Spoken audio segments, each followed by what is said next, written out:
Hello, welcome back for Unit 5 of our American History 2 course, and this week we're going to get into World War II. And you've got a couple of different things to do. As usual, we've got our discussion board post, where your first post is going to be due by Saturday night at 11:59 p.m. Central Time.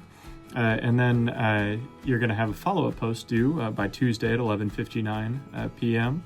And that's going to focus on kind of the end of World War II. So what I want you to think about on that, and we've got a good start to the conversation already, what do you think about kind of the decision for the United States to drop the second atomic bomb on Nagasaki, and was that justified? So a lot of times people focus on dropping the first atomic bomb on Hiroshima in this conversation, and I want you to think about the second bomb. This has really been in the national conversation in meaningful ways in recent years because of the Oppenheimer film that came out. Maybe you saw that, or that's based off a book called American Prometheus. But kind of delves into some of the ethical and moral considerations of the bomb, and especially how those weighed on scientists working on the project. What I want you to do for the discussion board is think about that second bomb and kind of what details of the event support your rationale for if the United States should drop the bomb or not. So I also want you to, in the responses, find somebody that disagrees with you and kind of adopt the alternative point of view. So we've seen this earlier in the course, but I want you to, again, practice the skill of kind of trying to put yourself in a different perspective and choose an alternative point of view. So as you do this, you should have maybe you'll be in favor of dropping the second bomb in your initial post, finding some details to support that, and then taking the kind of adverse position in the second. So when you respond to your classmates, I want you to point out objections based on details that weren't considered before, maybe in their initial post. And after you've considered the opposing viewpoint, I want you to discuss how that forced kind of consideration of the other viewpoint made you change your mind. Or refine your original argument, or realize how complicated this past moment in history actually was. Now, that's not to say you'll actually change your mind from what you initially decided, but I want you to explore both sides pretty thoroughly, one in your initial response and then in the second. The other thing you got to do this week is, I think, what's kind of a fun exercise, the Unit 5 essay, where for that assignment, you're going to write an essay that identifies yourselves as one of President Franklin Delano Roosevelt's advisors, and specifically a cabinet member. So I want you to think about this. Maybe you're going to be the Secretary of State or the Secretary of the Treasury, Secretary of War. And I want you to kind of provide some advice for the president regarding two key decisions during this period. So first, how should the United States manage the American entry into the war despite a population of varied reactions to entry and participation? And then what is the appropriate global role of the United States through the end of World War II? So this is kind of a before and after exercise. There's kind of a creative element to this. And I want you to write your essay as if it were a briefing to the president. So you're going to want to include some data and as much context as possible, and kind of start with a specific insight or vision statement about importance of domestic versus international considerations in decision-making about America's role during the war period from 1939 to 1946. So remember that you're looking at this time from the perspective, the date of your briefing. So this is an exercise that really wants you to put yourself into the time period. And so over in the syllabus schedule document, there's a few different steps that I think can be really useful. First, you got to choose who you're going to be, and then find some sources. So you're going to get some stuff out of the textbook, but then I want you to find a quality secondary source and a relevant primary source. So our secondary sources are just peer-reviewed historical journal articles or books that can give us some of the good expert kind of context on the events we're talking about.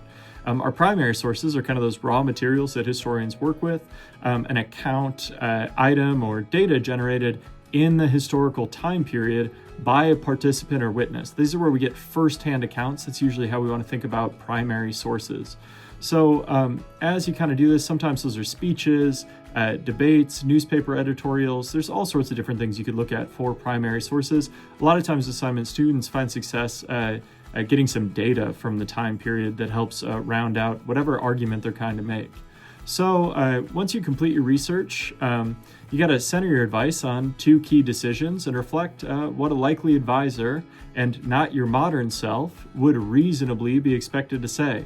So create a detailed portrait of the background and political views your character would be likely to have. Then gather the details and compare the alternatives for each of the 2 major decisions you selected. So weigh the political consequences for the president at home as well as for the United States on the global stage by 1946. Then, once you kind of draw these conclusions about the person's view of kind of these most important factors, prepare your insight or your vision statement. Your vision statement, there's some really good guidelines for this in the syllabus schedule document, and it talks about how you should offer your reader your specific insight into the weight of domestic versus international considerations of the decisions. So use specific examples to make your point, and make sure that the advice reflects what the particular persona would reasonably be expected to say. So it gives a really good kind of list of things you could use to put this together, like composing a list of the characteristics that the advisor, like their office, their profession, education, class, political opinions. Many of you did this really well on discussion board a couple of weeks ago, so that you can consider these biographical elements as you kind of put together your advice for the president. Ensure that your insight or vision statement is about the period at 1935 to 1945, only, and that you are not projecting your own personal opinions, but building the likely positions of your character in this period. Avoid including the decision made by President Harry Truman to drop the atomic bomb, but feel free to include Roosevelt's decisions to pursue the Manhattan Project or plans to develop the atomic bomb. Use your sources to pull in specific decisions and or data. A lot of past students have had success with this by choosing a particular issue. A lot of times that's the atomic bomb.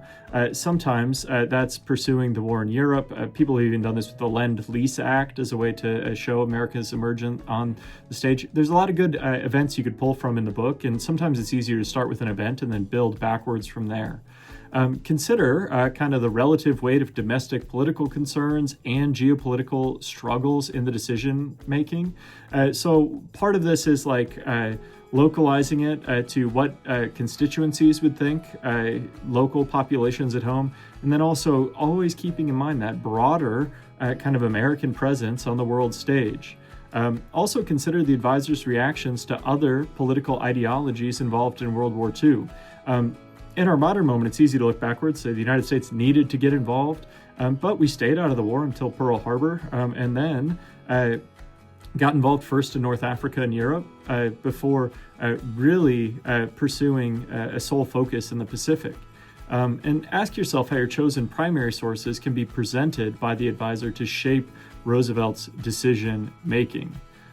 So once you've kind of done that, you can start composing your briefing in an essay form. So this only needs to be 2 pages. So a good strategy is maybe your first part is going to be the first page, your second part is going to be the second page, especially as you're talking about United States entering the conflict, United States on the global stage. That's a good strategy, I think, to create some balance.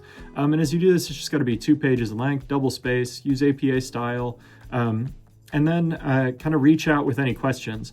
We've been doing a good job of using the Ask the Professor portal, but sometimes it's easier to just email me directly. If it's in the Ask the Professor portal, it usually takes me a little bit more time to respond because I got to get on my computer and get in there. Or if you shoot me an email because you're stuck, a lot of times I can just respond from my phone. But whatever works for you, I want to be here to help support you as you work through these challenges. Those are the main 2 things we got going on this week. So do your best, reach out with questions, and we'll keep moving through the course. Keep up the great work.